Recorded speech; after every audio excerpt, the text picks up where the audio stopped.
किसी समय की बात है, एक घने जंगल में एक शेर रहता था। वह बहुत ताकतवर था, लेकिन उतना ही आलसी भी। धीरे धीरे उसकी ये आलसी आदत बढ़ती गई और उसने खुद शिकार करना भी छोड़ दिया। अब वह चाहता था कि कोई और उसके लिए शिकार लाए और वह बस आराम से खाए। एक दिन जंगल में घूमते हुए उसे एक चालाक लोमड़ी मिली। शेर ने सोचा, ये लोमड़ी बहुत तेज तर्रार लगती है। अगर इसे डराकर अपना नौकर बना लूं, तो ये मेरे लिए रोज शिकार लाएगी और मुझे मेहनत नहीं करनी पड़ेगी। शेर ने लोमड़ी से कहा, अगर तुम रोज मेरे लिए एक जानवर लेकर आओगी, तो मैं तुम्हें नहीं खाऊंगा, वरना आज ही तुम अपना शिकार बना लूंगा। चतुर लोमड़ी समझ गई कि शेर बहुत आलसी हो चुका है और अपनी ताकत पर ज्यादा निर्णय नहीं कर सकता। उसने सोचा, अगर मैं इसे हर दिन किसी न किसी बहाने से टालती रहूं, तो ये खुद ही भूखा रह जाएगा और कमजोर पड़ जाएगा।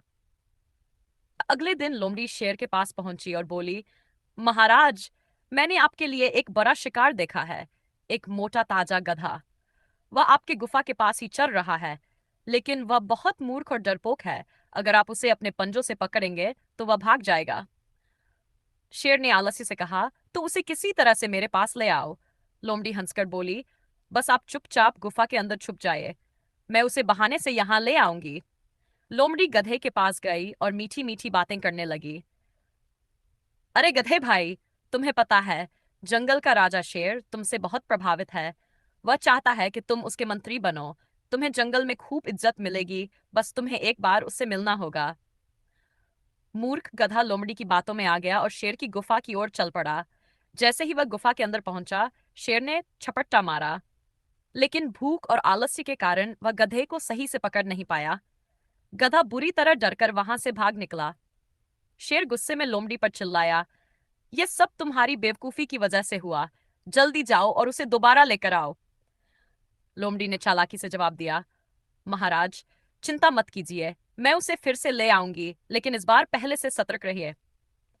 लोमड़ी गधे के पास पहुंची और बोली, अरे भाई, तुम कितने मूर्ख हो। जंगल के राजा ने तुम्हें मंत्री बनाना चाहा और तुम डरकर भाग गए। असल में शेर महाराज तुम्हारा अभिषेक करने वाले थे, लेकिन तुम बीच में ही भाग निकले। चलो, इस बार वे तुम्हें पूरा सम्मान देंगे। मूर्ख गधा फिर से लोमड़ी की बातों में आ गया और दोबारा गुफा की ओर चल पड़ा। लेकिन जैसे ही वह अंदर पहुंचा, शेर ने इस बार बिना गलती किए उसे दबोच लिया और तुरंत मार डाला। शेर बहुत खुश हुआ और बोला, तुम बहुत चालाक हो लोमड़ी। चलो, तुमने मेरे लिए अच्छा काम किया है। अब मैं जाकर नदी में स्नान करके आता हूं, फिर साथ में इस गधे का मांस खाएंगे। शेर के जाते ही चालाक लोमड़ी ने गधे का दिमाग और दिल खा लिया। जब शेर वापस लौटा, तो उसने देखा कि गधे का सिर तो है, लेकिन उसका दिमाग और दिल गायब है। शेर गुस्से में बोला, गधे का दिमाग और दिल कहाँ गया? लोमड़ी हंसकर बोली, महाराज, ये गधा अगर समझदार होता तो दोबारा यहाँ आता ही क्यों? उसके पास दिमाग और दिल होता तो वह पहली बार में ही आपकी चाल समझ जाता। शेर ने सिर हिलाया और बोला, सच में तुम बहुत चतुर हो लोमड़ी। इस तरह चतुर लोमड़ी ने न सिर्फ अब शेर को मूर्ख बनाया, बल्कि गधे का सबसे अच्छा हिस्सा भी खुद खा लिया। शिक्षा। इस कहानी से हमें यह सीख मिलती है कि अपनी बुद्धि और चतुराई से किसी भी समस्या का हल निकाला जा सकता है। वहीं बिना सोचे समझे दूसरों की बातों में आने वाले लोग नुकसान उठाते हैं।